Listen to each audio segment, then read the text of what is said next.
स्वागत. मी doctor Kishore Godke, neurosurgeon, Jagday मामा hospital आणि शिवाजी शिक्षण प्रसारक मंडळ याच्यातर्फे जगदाय मामा इथे रुजू आहे. मागील 5 वर्षापासून मी बार्शी येथे जगदाय मामा ट्रॉमा केअर सेंटर येथे न्यूरोसर्जरी डिपार्टमेंट अत्यंत उत्कृष्टरित्या चालू आहे. आजच्या पत्रकार परिषदेचं मूळ कारण असं आहे की जगदाय मामा हॉस्पिटलमध्ये ज्या काही न्यूरोसर्जरी डिपार्टमेंट म्हणजे मेंदू मणका याच्या ज्या शस्त्रक्रिया या अत्याधुनिक पद्धतीच्या केल्या जातात त्याबद्दलची जी आहे की दुर्बीणद्वारे बिन टाक्याच्या ज्या शस्त्रक्रिया आहेत मणक्याच्या, ज्यामध्ये युजली कुठली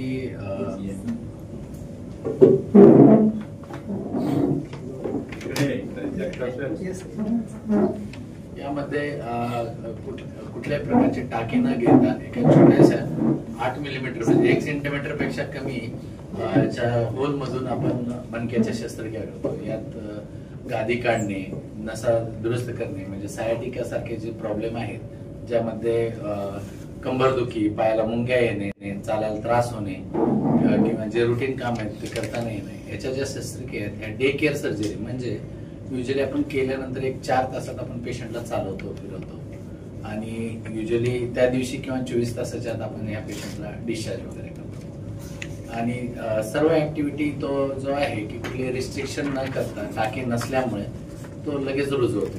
यामध्ये जे अत्याधुनिक तंत्रज्ञान आहे ते आपल्या बार्शीतच नव्हे तर आता आपल्या स्टेट लेवल आणि नॅशनल लेवलला सुद्धा त्यांनी वेल अप्रिशिएटेड केलेलं आहे. त्यासाठी ज्या कॉन्फरन्स झाल्या सध्या जी झाली ती महाराष्ट्राची जी होती ती कोल्हापूर येथे होती. कोल्हापूर येथे आपण दुर्बीणद्वारे जे शस्त्रक्रिया आहेत तर यात मणक्याच्या गाठीबद्दलचे आपण सांगितले की दुर्बीणद्वारे आपण गाठी सुद्धा काढलेल्या आहेत आणि ते पेशंट सुद्धा युजली एका दिवसात चालणं, फिरणं आणि सर्व काही करत आहेत. दुसरी जी होती ती वर्ल्ड एंडोस्कोपिक स्पाइन सोसायटी जी असते ही वर्ल्ड मधील जे दुर्बीणद्वारे ऑपरेशन करतात त्याची एक अत्युच्च सोसायटी असते. त्यामध्ये ऍज अ टीचिंग फॅकल्टी म्हणून आपल्या कामाचा गौरव केला गेला. जे आपण इथं जे हे केलेले आहेत, ज्या शस्त्रक्रिया केलेल्या आहेत त्याच्याबद्दलची आणि त्याची इत्तुंबित माहिती आणि शोध निबंध प्रसारित करत बाकी जे नवीन न्यूरोसर्जन आहेत की ज्यांना हे शिकवणं किंवा हे अत्याधुनिक तंत्रज्ञान हे आहे त्यासाठी आपली नियुक्ती केलेली आहे. या व्यतिरिक्त आता रिसेंटली गोवा येथे इंटरनॅशनल कॉन्फरन्स झाली.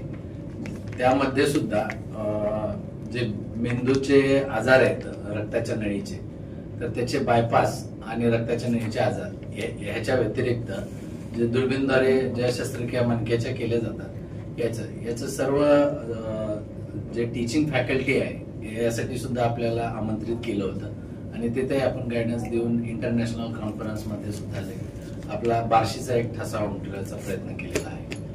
अशा प्रकारे बार्शीचं नाव म्हणजे मी हा गौरव समजतो की मला ही संधी मिळाली की जे आपलं जे अत्याधुनिक तंत्रज्ञान आहे जे आहे प्रसिद्धी असं आपण देश लेवल, राज्य लेवल, देश लेवल आणि इंटरनॅशनल लेवल या लेवलला आपण रिप्रेझेंट करतोय. ही खरंच गौरवाची गोष्ट आहे. याच्यामध्ये मला doctor Yadav sir, doctor Jagtap sir तसेच संस्थेचे विविध पदाधिकारी यांची अनमोल साथ लाभली. याच्या व्यतिरिक्त मी स्पेशली म्हणू इच्छितो की जे स्टाफ आहेत, माझे कलिग आहेत आणि हे सुद्धा एक उत्कृष्ट प्रकारे ट्रॉमा सेंटर सांभाळत आहेत. कुठल्याही पेशंटला डॉक्टर एक 5-10 मिनिटं बघून जातात. त्यानंतर जे आहे ते सगळे स्टाफ आणि बाकीचे जे आहेत कन्सल्टंट किंवा जे RMO आहेत, रेसिडेंट मेडिकल डॉक्टर, त्यांचाही यात बराच मोठा वाटा होता आणि ही खरंच गौरवाची बाब आहे की आपण राष्ट्रीय लेवलला आणि इंटरनॅशनल लेवलला आपलं प्रतिनिधित्व बार्शीचं एक नाव ठसा उमटवत आहे. थँक्यू. सर, आतापर्यंत आपण मणक्याच्या दुर्बीणद्वारे किती शस्त्रक्रिया केलेल्या आहेत आणि अशी काही क्रिटिकल वेळ आली का आणि त्यातून तुम्ही 100% सक्सेस झाला आहे असा काही प्रसंग कुठला आलाय का? तर मागील 5 वर्षात आपण रुटीनली शस्त्रक्रिया केल्या ऑलमोस्ट आता 1000 पर्यंत शस्त्रक्रिया आपण मणक्याच्या झालेल्या आहेत की ज्या आपण दुर्बीणद्वारे बिन टाक्याच्या करतो असं. आणि कसं असतं की कुठल्याही पेशंट हा सेम नसतो. 2 पेशंट डिफिकल्टी वगैरे येतात, पण आपण असं कधीच झालेलं नाही की त्याला परत आपल्याला चिरफाड वगैरे करावं लागली किंवा काय. इव्हन याचे सुद्धा आपण शोध निबंध नॅशनल लेवलला वगैरे प्रसिद्ध केले की कशा प्रकारे काय वेगळं होतं आणि कशा अडचणीतनं मात करत आपण हे केलेलं आहे. आणि अशा प्रकारचे जे अत्याधुनिक तंत्रज्ञान आहे ते ऑलमोस्ट 5 वर्ष मी जेव्हा जॉईन झालं तेव्हाच यादव सरांनी आणि जगताप सरांनी आपल्याला इथं अवेलेबल करून दिलं आणि त्याच्यामुळेच हे सगळं पॉसिबल झालेलं आहे. मेंदू आणि मणका म्हणलं की अतिशय अवघड भाग आहे आणि खूप महत्वाचा भाग आहे आपल्या शरीरातला. आणि या शस्त्रक्रिया करायच्या म्हणजे त्याला इक्विपमेंट किंवा मशिनरी तितक्याच ताकदीच्या आणि आधुनिक पद्धतीच्या पाहिजे.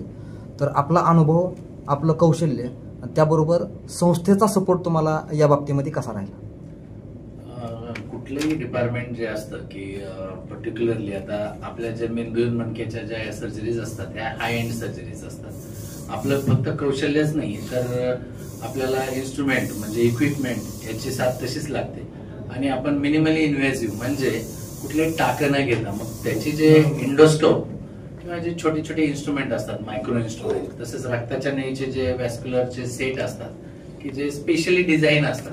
आपल्याला जनरल सर्जरी सारखं नाही तर यात खूप मिनिमली इन्व्हेसिव्ह आणि हाय एंड इक्विपमेंट लागतात. तर त्याची मी सुरुवात आणि सगळं सांगतो की जेव्हा मी डिपार्टमेंट जॉईन केलं त्यावेळेस आपल्याला ट्रॉमा सेंटर एक हाय एंड सरांनी त्यांनी तसंच सांगितलं की आपल्याला बार्शी आणि शेजारचा परिसर जे आहे उस्मानाबाद, सोलापूर जिल्हा, तसेच बाहेरचे लातूर आणि बीड इथूनही पेशंट येतात. त्यांच्या पत्रकार बंधू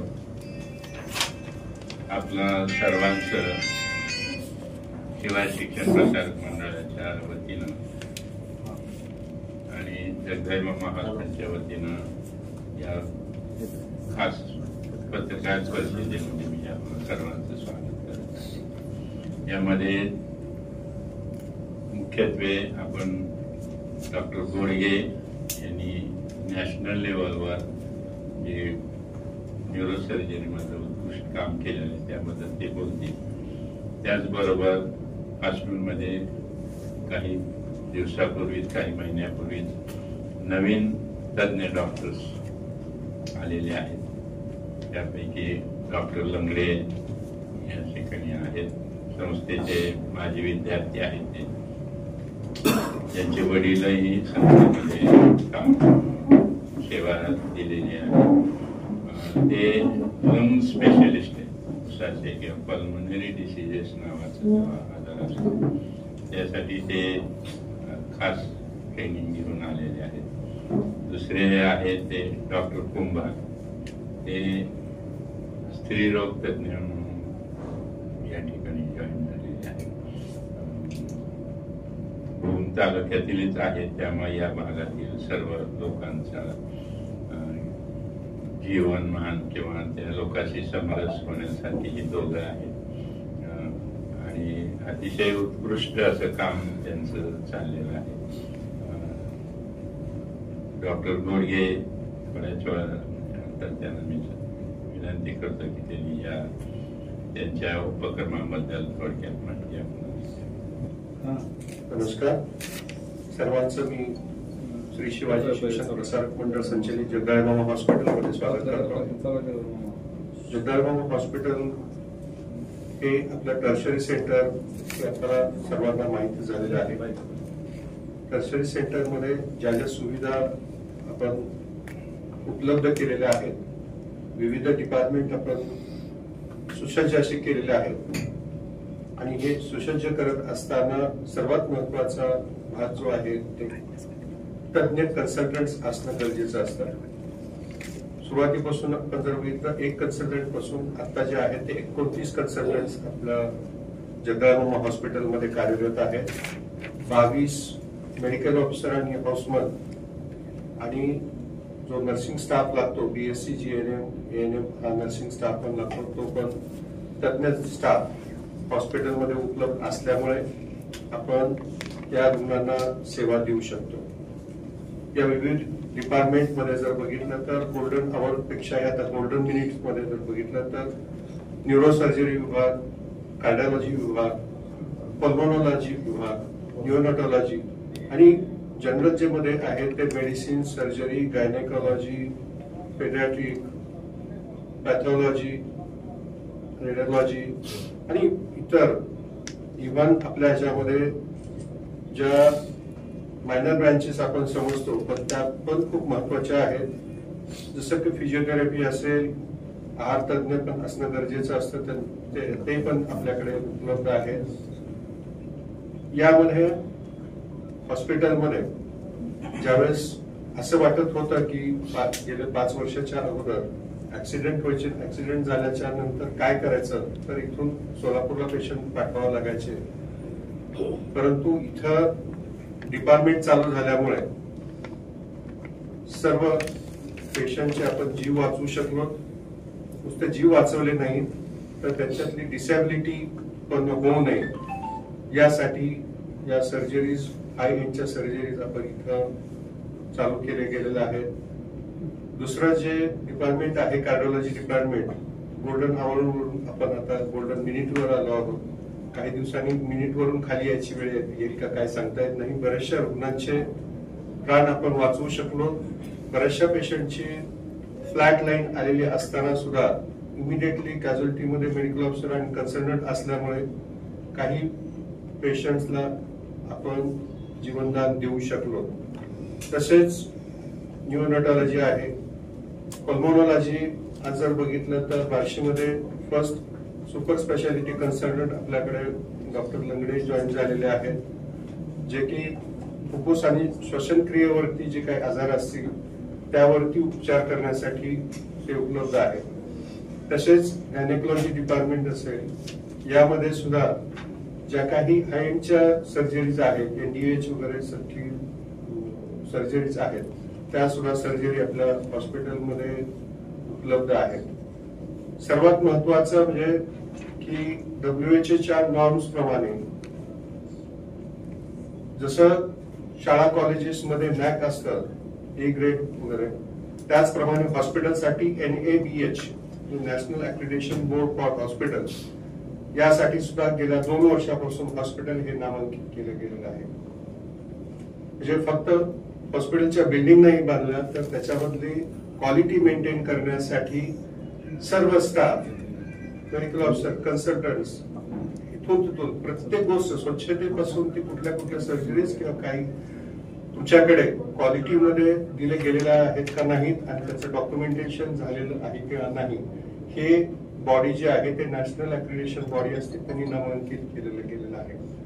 या दृष्टिकोनातून दुसरा जो भाग आहे की फक्त क्वालिटी आणि याच्यावरती नाही तर येणारे आपल्याकडे रुग्ण जे आहेत ते खेडेगावातून येणारे आहेत, गोरगरीब आहेत, चांगल्या स्थितीतले रुग्ण जे असतील त्यांची ऐपत आहे ते पुणे, मुंबई, सोलापूरला जाऊ शकतील, पण ज्यांची नाही यांना सुद्धा चांगल्यातली चांगली ट्रीटमेंट बार्शीमध्ये योग्य दरामध्ये मिळणं यासाठी अहोरात्र यादव सर आणि मॅनेजमेंट हे प्रयत्न करत आहे. दुसरे असं म्हणावं लागेल की क्वालिटी अँड क्वांटिटी असं जर बघितलं तर ते याच्यातून बाय हँड असं चालू शकणार नाही. यासाठी आपण कमीतला कमी चार्जेस मध्ये योग्य दरामध्ये सर्व सेवा उपलब्ध करून देण्याचा प्रयत्न आपण करतच आहोत. यापुढेही काही दिवसामध्येच आपण कॅथलॅबच्या बाजूलाच CVTS म्हणजे बायपास सर्जरी होण्यासाठी OT तयार आहे, परंतु इन्स्ट्रुमेंट्स काय जे आहेत ते येऊन घातलेले आहेत. हे सर्व जी गोष्ट आहे ती लोकसहभागातूनच आहे, सर्वांच्या सहकार्यानेच आहे. ज्या काही गोष्टी असतील मी तर विनंती सर्वांना करेल की ज्या गोष्टी चांगल्या आहेत त्याचा प्रसार होणं गरजेचं आहे आणि ज्या गोष्टी कुठं चुकत असतील तिथं त्या नमूद करून देणं किंवा सांगणं हे पण गरजेचं आहे. धन्यवाद. सर, एक प्रश्न होता. अँजिओप्लास्टीसाठी रुग्णांकडनं हॉस्पिटलमध्ये पैसे मागितले जातात असं काही रुग्णांनी पत्रकारांना सांगितलेलं आहे आणि ते शस्त्रक्रिया झाल्यानंतर त्यांना ते पैसे परत दिले जातात का, असा प्रश्न होता. एक गोष्ट आहे की अँजिओग्राफी आणि अँजिओप्लास्टी, सुरुवातीला अँजिओग्राफी केल्याशिवाय त्याला अँजिओप्लास्टी गरजेची आहे किंवा नाही हे सांगू शकत नाही. जर अँजिओग्राफी मध्ये अँजिओप्लास्टी करण्याची गरज नसेल तर मग ते कुठल्याही योजनेत तिथं बसू शकत नाही. अशा वेळेस त्यांना ते काही पैसे भरावे लागतात. आपलं